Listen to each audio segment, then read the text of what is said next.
On the 20th of August, 1820, on the slope of Mont Blanc, above the Grand Plateau, an avalanche breaks loose. Within seconds, it drags three of the finest guides of Chamonix into a crevasse of the Bossons Glacier. This is the first documented death in modern mountaineering. The expedition is led by the Russian academician Joseph Hamel. The bodies of the three guides vanish into the ice, and the valley spends years refusing to forgive the outsider for that decision. And 41 years later, the ice gives the dead back, almost exactly on the date the Scottish physicist had foretold. On the 12th of August, 1861, at the foot of the Bossons Glacier in the Chamonix Valley, something that had been hidden inside the ice for more than 4 decades emerges from the melt. At a height of about 1,400 meters, right at the tongue of the ice flow, locals notice dark objects in the softened ice. At first it looks like fragments of old expedition gear. They come closer. Out of the icy mass, human remains appear, and beside them, pieces of woolen cloth and leather straps, of the kind worn by climbers of the previous century. Word is sent for the elders and for the priest. When the ice is broken open with alpenstocks and pickaxes, the remains of 2 men are brought to the surface, parts of bodies, scraps of leather footwear, pieces of clothing with metal buckles.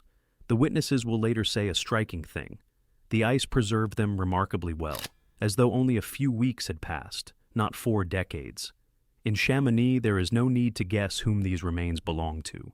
Here people remember well that in August of the year 1820, an avalanche carried 3 of the most respected guides of the valley, Pierre Balmat, Pierre Carrier, and Auguste Thayraz, into a crevasse of the Bossons Glacier. No other men had been lost on this glacier in the 40 years since. The old men, who as children had heard the stories of that disaster, stand in silence and watch the melting ice, and they understand it is them. The very men no one had been able to lift out of the crevasse, the men long since given a funeral in absentia. Their deaths once marked the beginning of the long history of tragedies in modern mountaineering.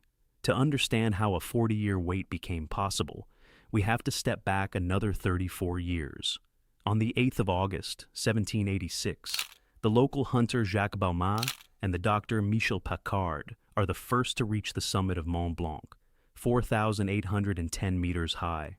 Their climb becomes a sensation across Europe and launches a fashion for conquering the highest peak of the Alps. The small Savoyard village of Chamonix, until then known only for its cheeses and its rock crystal trade, turns into the starting point of a new kind of travel. Aristocrats from across the continent come to the valley. English lords, German naturalists, French officers, Russian travelers. The locals quickly realize that these visitors can be a source of income. Shepherds, hunters, and crystal gatherers retrain as the first mountain guides and shape a new profession that does not yet exist anywhere else in the world. By the 1820s, a whole generation has grown up in Chamonix that knows every sérac of the Bossons Glacier by heart. But this profession still operates without rules. There is no charter, no shared safety standards. Every guide negotiates with the client on his own. And most importantly, for more than 30 years since the first ascent, not a single person has died on the slopes of Mont Blanc. A climb is considered a hard and brave undertaking, but still a romantic adventure. Among the names of this new craft, you hear Balmat, Carrier, Thayraz, Couttet, masters whose surnames will soon enter the first memorial list in the history of mountaineering. That first memorial list will be opened by one very specific figure, a Russian academician whose name, 2 centuries later, will still be spoken in Chamonix with poorly hidden disapproval. His name is Joseph Christian Hamel. He is born in 1788 in Sarepta, a closed colony of German Moravian brethren on the lower Volga. From childhood, he grows up between 2 cultures. At home, they speak German and read the Bible in that language, and with the street and the empire, they speak Russian. In 1807, young Hamel enters the Medical Surgical Academy of St. Petersburg, one of the finest medical schools of the Russian Empire. 4 years later, in 1811, he graduates with a gold medal and the diploma of a first-class physician. Yet a purely medical career does not appeal to him. Hamel is interested in science as a whole: physics, chemistry, metallurgy, manufacturing technology. The Imperial Academy of Sciences notices the young talent and admits him to its technical section. The Empire sees in Hamel an ideal scientific scout. He is sent to England to study the Industrial Revolution, to gather British patents for the needs of Russian industry, and to describe the most advanced technologies. He lives in London and makes acquaintances among European scholars. By 1820, he is only 32, with a medical diploma, an academic title, and a reputation as an encyclopedist behind him. Hamel sets himself a task that no one has yet seriously undertaken. He wants to understand why people grow weak at high altitude. What exactly changes in the body when a person climbs above 3,000 meters? He has a bold guess. The cause is a lack of oxygen in the blood, and he intends to test that guess on the summit of Mont Blanc. The idea Hamel brings to the Alps in the summer of 1820 sounds, for its time, almost like science fiction. He intends to take samples of air at different altitudes, then samples of blood from the members of the expedition, and to compare the oxygen content. If there is less air at the summit, and Hamel suspects so, then there will be less oxygen in the climber's blood, and that will explain the heaviness, the dizziness, and the fainting at altitude. After that, the scientist plans to breathe at the summit air artificially enriched with oxygen, and to see whether it gives him strength back. From the standpoint of today's high-altitude medicine, the hypothesis is correct. More than 100 years later, every expedition to Everest and K2 will be built on it, and oxygen cylinders will save thousands of lives. But in 1820, an idea like this sounds like heresy. The science of oxygen is still very young, altitude medicine does not exist, and the very thought of dragging glass vessels and surgical instruments up a mountain strikes most people as madness. Hamel prepares meticulously. In his luggage, there are glass flasks for collecting air, reagents, barometers, thermometers, a compass, instruments for taking blood. The schedule of measurements is laid out by altitude and by the hour. And here arises the very inner attitude that, in a few weeks, will lead to the catastrophe. To carry out the program, Hamel needs to climb to the summit itself and stay there long enough for all the readings. Any retreat halfway up wipes out the scientific point of the trip. He has no intention of going back without the summit. In this frame of mind, Hamel assembles his team. On paper, this is one of the best prepared expeditions of the season. The leader is the academician himself. He has the money, the scientific program, and the authority of an employer. With him are two young Englishmen, both students of Oriel College, Oxford, Joseph Dornford and Gilbert Henderson. Dornford is a future clergyman, a former officer who fought in the Peninsular War. He is the one who will later describe the whole affair in the English New Monthly Magazine, and that account will become the first detailed report of the disaster for the English-speaking public. The team of guides Hamel hires by a single principle: only the best. Leading the caravan goes Pierre Carrier, one of the most experienced guides of the valley. With him is Pierre Balmat, a relative of Jacques Balmat, the first man to reach the summit of Mont Blanc. The exact degree of kinship is lost in the records of the time, but in Chamonix the surname rings almost like a title. Auguste Tairaz joins them. Several generations later, the descendants of this family will become famous photographers of the Alps and will leave the world the earliest images of Mont Blanc. The team is closed by the Coutet brothers, Joseph Marie and David. To the guides, Hamel adds 3 or 4 porters for the instruments and provisions. In all, about 16 people set out, an unusually large group for a time when Mont Blanc is normally attempted by parties of 4 or 5. The caravan carries glass flasks and small casks of wine, barometers and warm blankets, a sextant, and pieces of cheese. The people of Chamonix see them off on Friday morning with full confidence. With a team like this, no harm can come. The group leaves Chamonix early on Friday morning, the 18th of August, 1820. The route is classic and well known to the guides, through the forest belt to the foot of the Bousson Glacier, then up the ice itself, past the heaps of seracs, towards the rocks of the Grand Mulets. These rocks stick out in the middle of the glacier at an altitude of about 3,050 meters and have served, since the first ascent, as the intermediate camp for everyone climbing to the summit from the northern side of Mont Blanc. By evening, the group reaches the Grand Mulets and settles down for the night. There are no tents in the modern sense yet. The guides stretch sheets of heavy canvas, weight them with stones, build a kind of hearth, and warm tea and wine on it. Hamel lays out his instruments, takes his first barometric readings, and writes notes in his journal. Above the camp looms the Grand Plateau, a huge snow shelf, at about 3,900 meters, across which the upper part of the way to the summit runs. But the weather is not going to hold. Towards night, the wind picks up, the temperature falls, the first flakes start spinning in the air. By midnight, a real summer blizzard is coming down on the slopes above the camp.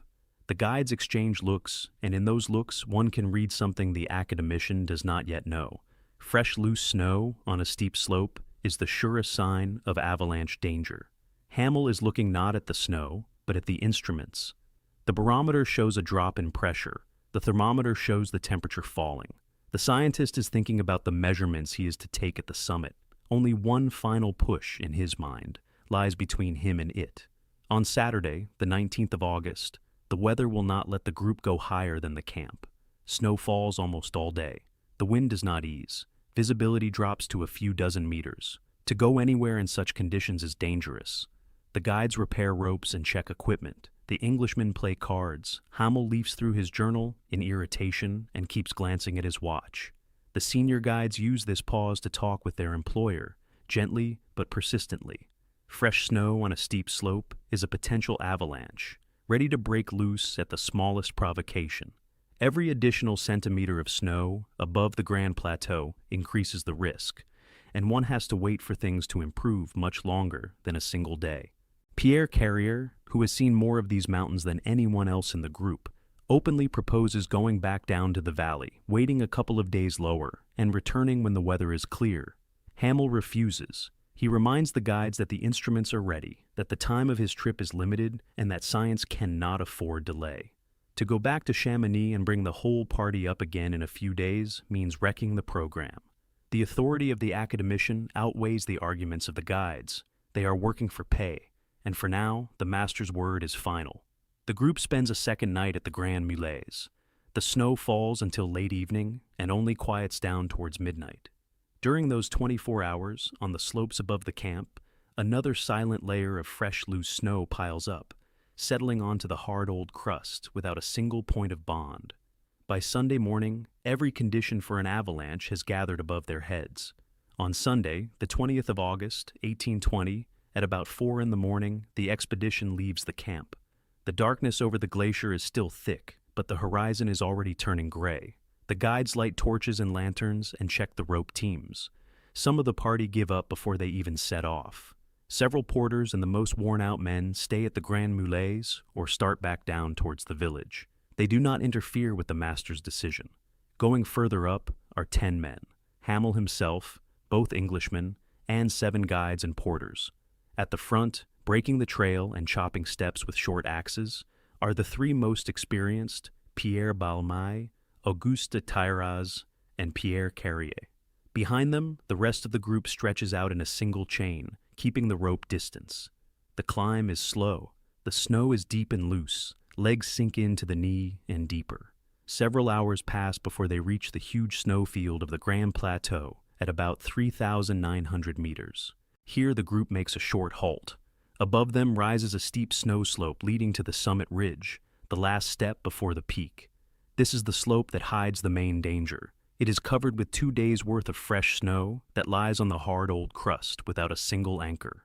The guides see this with their own eyes, but no one tries to turn Hamel back by force. They set a foot in the first step of the climb and start cutting the next ones. Otherwise, they simply will not be paid. The group climbs in a chain, holding the rope distance. The leading 3 are already 10 or 15 meters ahead of the rest. Everyone moves slowly, steadily, up the freshly cut steps. And suddenly above their heads comes a short, dry crack, like a snapping branch. The crack is followed by a rising rumble, as if a heavy train were gathering speed in the distance. The freshly fallen layer of snow tears away from the old crust. This is a slab avalanche, the most dangerous kind of all. A huge plate, the size of a town square, sets itself in motion in a fraction of a second and slides down. It does not pour like a stream. It travels as one solid piece, like an enormous white table, tilted and sent down the slope. The group below has no time to react. The avalanche hits the group from above and from the side, knocks them off their feet, tears the rope apart, and carries them all down. 10 men slide down the snow and ice, losing hats, mittens, and instruments. By various accounts, they cover about 1,200 feet, roughly 365 meters of vertical drop. At the bottom of the slope, a wide crevasse of the Boson Glacier opens up, going dozens of meters into the body of the ice. The avalanche carries into this crevasse the three men leading the climb: Pierre Balmain, Pierre Carrier, and Auguste Thayraz. They disappear into it, and after them pours the snow mass that instantly seals the entrance.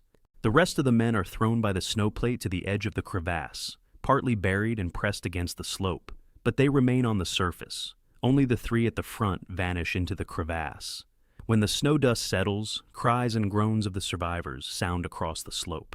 Those whom the avalanche did not carry into the crevasse come to their senses and dig themselves out of the snow. Joseph Marie Coutet digs his own brother David out of the snow and helps to his feet the Englishman referred to in the Strand magazine sources as Colonel Anderson. Hamel and the two Oxford students are further from the center of the strike and get away with bruises, scrapes, and severe shock. The living gather into one group and count one another. It hits them that the three leaders are not there: Balmat, Carrier, Thayraz, none of them. They stagger to the edge of the crevasse. They shout the names of the lost men: Balmat, Carrier, Thayraz. Their voices come back as echoes from the walls, but no answer rises from the icy depth. A descent into the crevasse without ropes and equipment is impossible. The depth drops dozens of meters down. The walls are sheer and smooth. The bottom is lost in darkness. The group has neither the strength nor the means to keep searching. Everyone is bruised, soaked, exhausted. The ropes are torn by the avalanche. The boxes of instruments have been swept away down the slope. To stand at the edge for long is dangerous. The slope above them still hangs, capable of slipping in a second avalanche.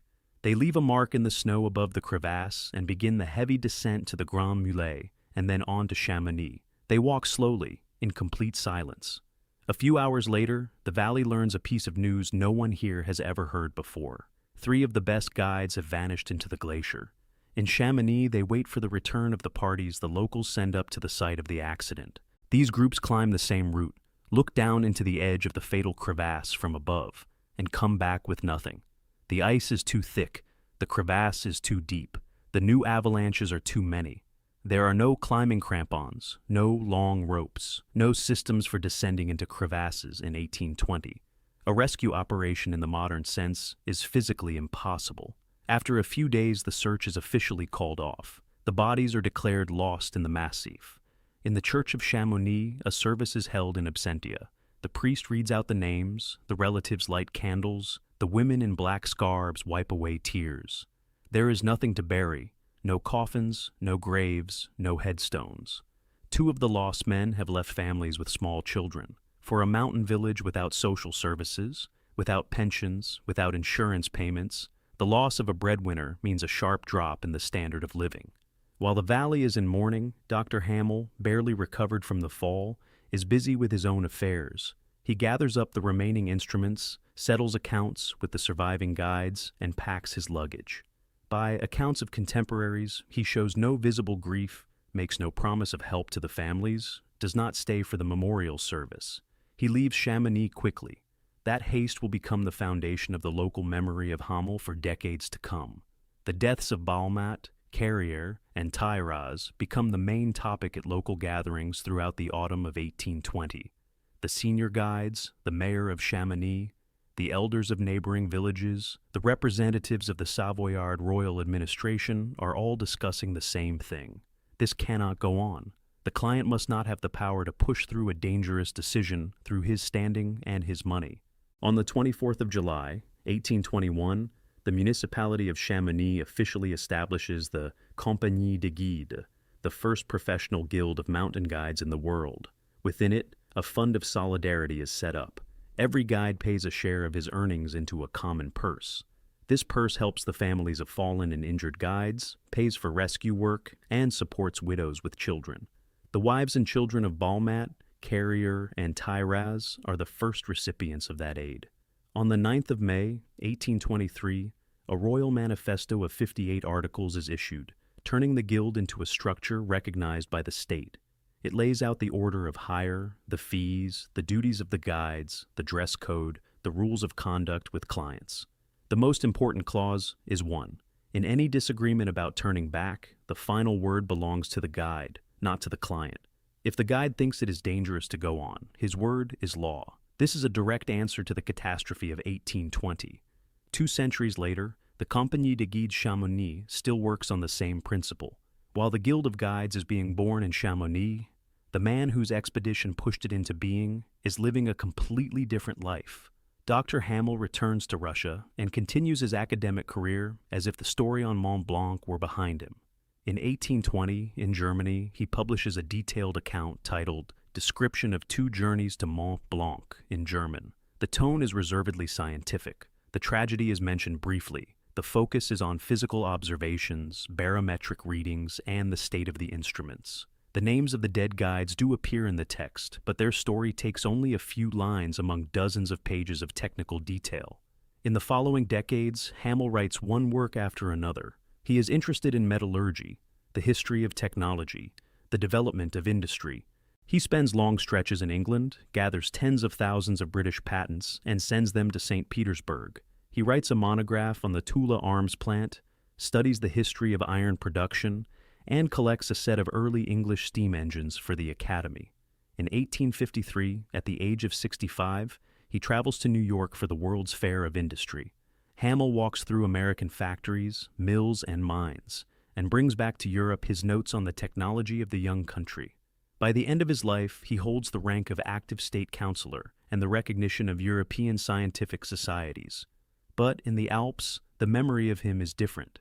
Every summer in Chamonix, the older guides point their young apprentices in the direction of the Grand Plateau and say briefly, "That is where Dr. Hamel did his work."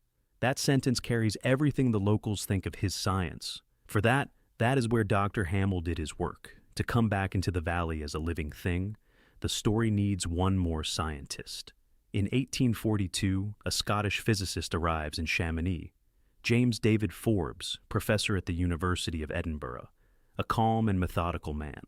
Unlike Hamel, Forbes has no hunger for the summit of Mont Blanc.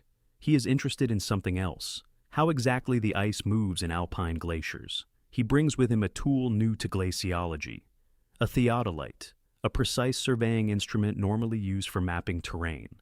Forbes sets the theodolite directly on the ice of the Mer de Glace, not far from Mountaineering.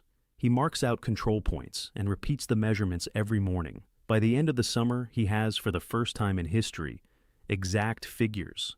The ice flows slowly, like a very thick liquid. The center moves faster than the edges, and at the tongue of the glacier, the speed reaches its maximum. Forbes extends his observations to the neighboring Bossons Glacier, the very one in whose crevasse Hamel's guides had vanished. The numbers are striking.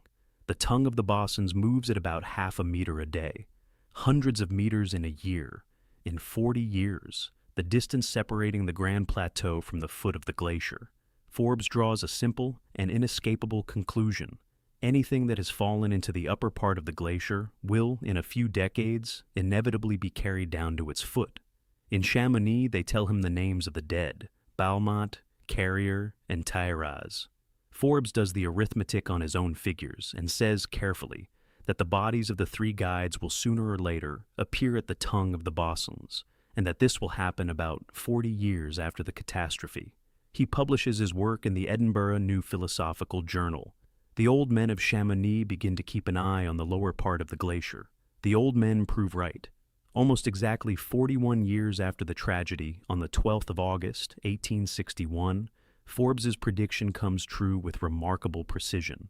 At the very tongue of the Bossons Glacier, at about 1,400 meters, the ice releases onto its surface those very remains we spoke of at the beginning of our story.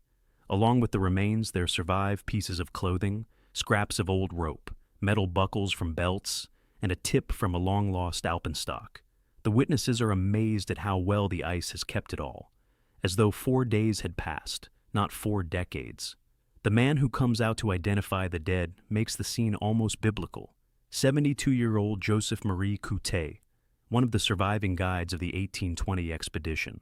By now, he is a deeply old man, the last living member of that catastrophe. Coutet steps up to the remains, leans down, and recognizes by a distinctive ring the hand of Pierre Balmat. his old friend and partner on that climb. Cootie says a sentence later quoted in the Alpine Journal in London: "Who would have thought that I would once again shake the hand of my brave comrade, poor Balmat?" In 1863, near the same glacier, a copper compass is found, the personal instrument of Dr. Hamel, lost on the Grand Plateau during that very avalanche. These finds are enormous news for Chamonix. A story almost forgotten in the valley returns alive, with names and old rings. The prophecy of the Scottish physicist becomes reality. The remains of the guides are buried in the cemetery of Chamonix with full honors and in front of a great gathering of the inhabitants. The grandchildren and great-grandchildren of the dead carry the bodies through the village. The priest blesses the coffins, and for the first time in 41 years, the three best guides of the valley are given their real graves. On the headstones, the names of Balmat, Carrier, and Tyraz are set with two dates, 1820 and 1861, the year of death and the year of return. The Alpine Club of London publishes a detailed account of the case in the Alpine Journal of 1866 in the article "Fatal Accidents on Mont Blanc." Hamel's story becomes the first teaching case of the new science of safety in the mountains. Dr. Hamel himself lives almost to that very moment. He dies on the 10th of September, 1862, in London, and is buried at West Norwood Cemetery. So he learns of the return of the bodies only a year before his own death. History has preserved no direct comments of his on this. No letters, no notes, no record of any reaction. In 1880, the American writer Mark Twain, in his book A Tramp Abroad, retells the catastrophe of 1820 and describes, with sharp irony, Hamel's indifference to the families of the dead. From that moment on, a single image of the Russian academician takes root in English language literature, a man whose scientific ambitions cost the valley its three best guides. From 1820 onwards, the list of those killed on Mont Blanc grows almost every summer season. By the end of the 19th century, the count runs into hundreds of names, and the rules born from Hamel's story save thousands of new climbers. The avalanche of the 20th of August, 1820, became the starting point. Before it, mountaineering was an adventure. After it, already a profession with its own rules of safety.